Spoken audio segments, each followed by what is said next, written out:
worst rating for Bailey in history.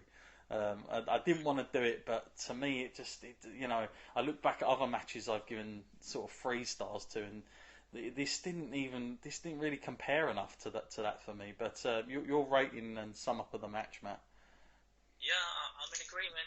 It's a 2 star from me. I just felt like this was not given any time. It was given like pretty much minimal thought as to how this match would go. It could have been slung together in the amount of time it took the match to actually play out. 6 minutes, I think, beforehand they Mm, could have decided how this was going sure, to happen and yeah, everything that would happen in the match.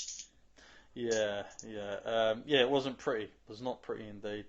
Okay, let's move on then, because next we had a tag team match, which was Enzo and Big Cass up against Anderson and Gallows. And Matt, since Gallows and Anderson have debuted, no, they talk about a bad win-loss record. They have been pretty dog awful on pay-per-views. They're really haven't had a good time of it, and everything they sort of stood for has gone completely the other way. I don't know if you picked up on it in the match, Matt, but the commentators really seem to put this emphasis on, oh, when these guys come in, they should have been better. They've kind of underachieved since they've started, and they kept saying that, and it made me think, okay, finally WWE might actually give them a push now, because when you hear the commentators start to say it, that's like another voice of Vince McMahon in the back telling them to say it, and you're thinking, okay, this might be now we actually see Anderson Gallows, like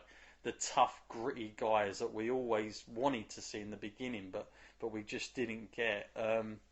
But you know, first and foremost, Matt, as well, Enzo and Cass, I mean, really over with the crowd, great pops, but there was just something missing. I felt with Enzo in particular in that match. I don't know. His performances of late have just not been as good as they have been in the ring. I don't know if that's just me that's just noticed that, but I don't know. It seems something missing in ring for him at the moment. I'm not too sure what that is. If that's just creative, not doing enough with the guy, and not, maybe he's not feeling it at the moment. But we did say a little while ago, Matt, that they seemed to be lost in that shuffle. They were really over when they first come out, and they were getting pretty decent airtime. What did you make of the match, Matt?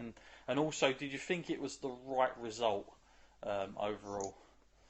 I'm glad you brought that up about Endo though, because yeah, I'm feeling that as well now. I'm Mm, thinking like he's not really getting as much time on the mic.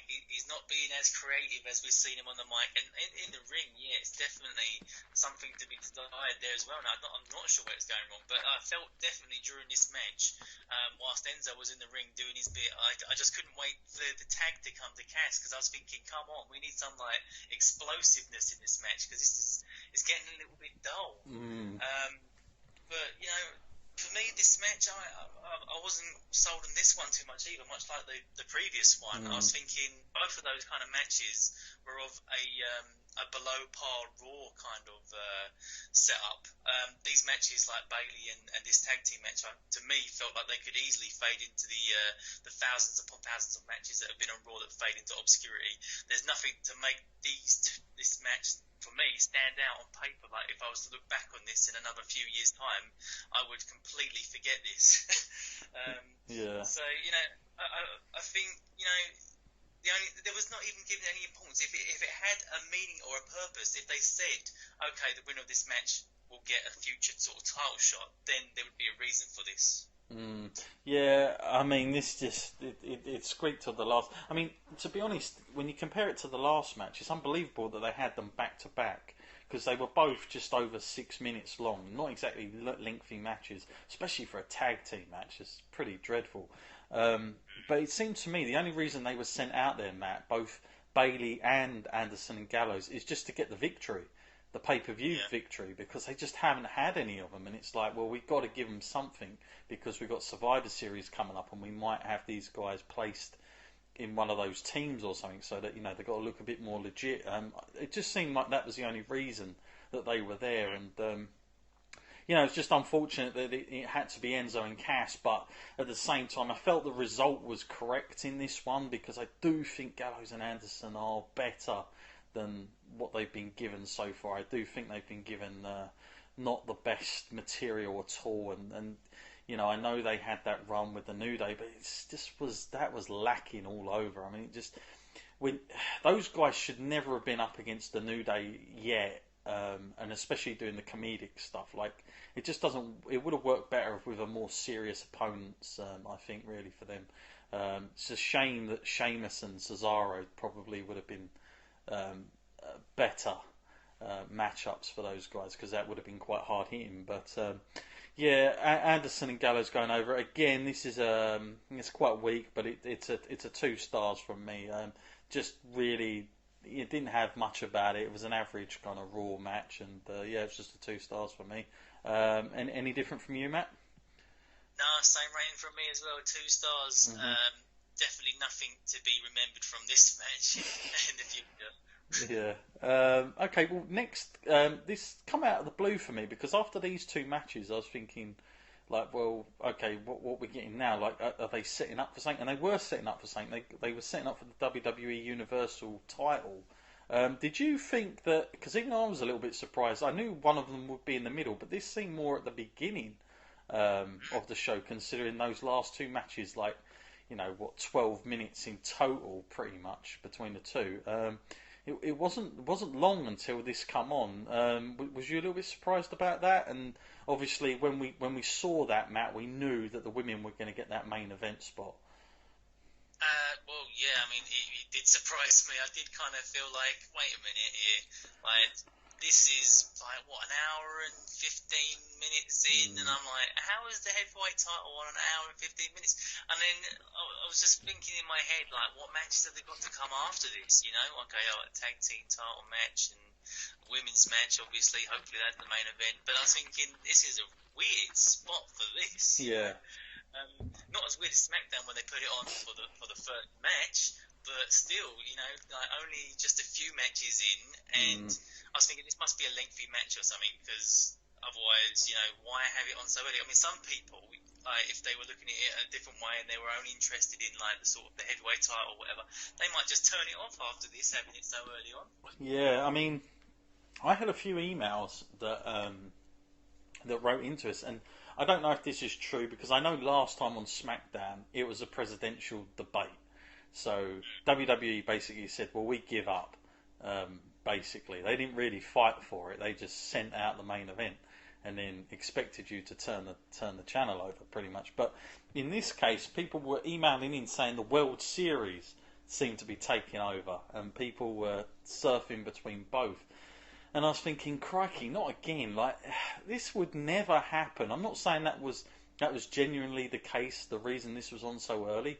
But if it was, after what we saw last time, I mean, it's like you would never have got this back in, like, the Attitude Era or anything like that. Like, Vince would have gone after the people that gets bored of that type of stuff and has an alternative. But if that is the case, like, WWE seriously is in a lot of jeopardy here, because like, it's not the old WWE philosophy that I'm used to hearing, like Vince going out and trying to take everything you can. So yeah, I'm hoping that's not the case, quite frankly, although we do now know that the World Series is now going to take place on Tuesday night, so good luck to SmackDown on that one. That's for sure. I wouldn't like to see those ratings after.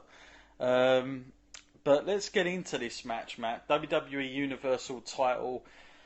Before the match starts, Matt, I mean, this feud, a lot of fans, I don't think I read some of these out, but I had quite a few emails the week before, and people said, do you think that the kind of the list thing with Jericho is like, is it a main event level kind of storyline? Should it be involved with the title, or is this because people were identifying it with more of the mid-card range, and does it make it look a little bit weak by having all this comedic stuff with Seth Rollins and Kevin Owens slightly? What's your take on the feud itself, Matt, and how they've gone about it in general? I don't mind the list of stuff. It's just it gets a lot of time, and quite clearly, whoever's like in charge of these storylines thinks it's a lot funnier than it is. I mean, I'm not going to say it's not funny, but this guy must think it's hilarious, because he's like, oh well, put the list in the main event. Who steals the list? if someone steals the list, Jericho can't wrestle. Mm-hmm. You know, even if he gets suspended, he won't wrestle. Because I'm thinking, who's writing this? This is crazy. Yeah, but I can't even tell where they're heading with this, because I kind of felt like during this Hell in the Cell match, Jericho coming in, I was thinking, right, this is all very like, we could see this coming, you know, that he wasn't out there at ringside, so he's gonna come out later on.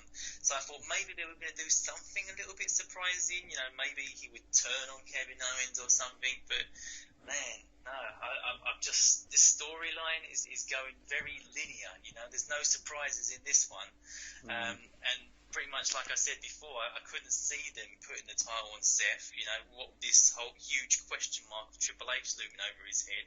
So hopefully they're gonna sort of put this kind of feud to bed, because it's not really doing much for me. I mean, I think I need to see Kevin Owens fight someone a little bit different, you know, like, and just leave Seth to this other path, because until this Triple H thing is sorted with me, I'm always going to be questioning him. Yeah, I mean, it was a good match. I mean, but then, you know, they used there was a lot of crazy stuff going on in this match as well. I will say that much. But yeah, I think people were just waiting for Jericho, that spot.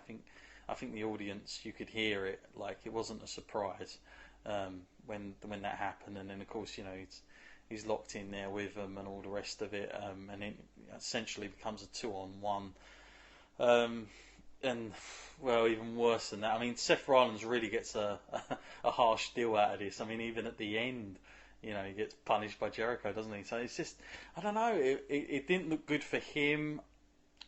I also don't think we really sort of done much for Kevin Owens. I mean, this is a Hell in a Cell. This is the sort of match that when you are a new champion, this is the sort of match that can make you a little bit more established. But I think the position of the match on the card didn't help in a way, and you know, it's not to say that I didn't think that the women's match should have been on last, because I said I would like that on last, you know, a few weeks ago. But if you're Kevin Owens, you probably think to yourself, I need that spot, I need to be on at the end and all the rest of it. But yeah, you know, he's this WWE Universal Champion, and I don't know. I mean, it was just something. The stakes just weren't there for me. I mean, it was just like, what are they wrestling for? I mean, yeah, it's for the title, but there wasn't. I don't know. It was just a lot of comedic stuff into all this feud. The match itself, I think, was better than I was expecting. But you know, there were a lot of spots going on, a lot of craziness, and like I say, when Jericho got involved, I think that was a foregone conclusion. Then, what was your sum up of the match, Matt, and the result itself? That, you know, obviously Kevin Owens keeps the belt, but I'm pretty sure you would have guessed that anyway. Yeah, I think where they're really feeling the effects of the loss of Finn Balor from this kind of storyline now. I think this was like kind of tailor made, this kind of thing for him, and I think if he was in this instead of Seth, I would have had a lot more interest in this match, because I would have been expecting like to see a brand new kind of rivalry, like two guys trying to make it up to the top tier, you know. But Seth's already been there, doesn't really need it as much. I am kind of worried about Kevin Owens' kind of future as a champion now, because coming on at this early for the main event, you know, well, for one of the three main events as a heavyweight champion is a little bit worrying, and especially when you have to go in the Hell in a Cell and have Jericho sort of hold your hand through the match and help you to a win. It's kind of, it makes you come off as an incredibly weak kind of champion, so I'm a bit worried about that. But, you know, I didn't mind some of the spots. I felt, you know, Owens did a good job of sort of dictating the pace, and he did sort of do most of the work in this match, I'd say. I mean, Dev did a lot of selling that was there. But I gave it in the end 4 stars. I think it was sort of on a level of the last Hell in a Cell match. You know, I didn't really want to put one over the other, because I think they had a lot of different things. I found it kind of interesting when Jericho got in the cage, even though it's kind of predictable. Like it was kind of a bit more entertaining, felt a bit more like, you know, a bit more of a chance for Owens, because I felt without Jericho in there, I was a little bit worried that, you know, Seth was going to outdo him a little bit, because lately for me, Kevin Owens, since he's become champion, you'd think you'd kick it up a gear, but he sort of feels like he's sort of resting it in like only in his like sort of mid-run.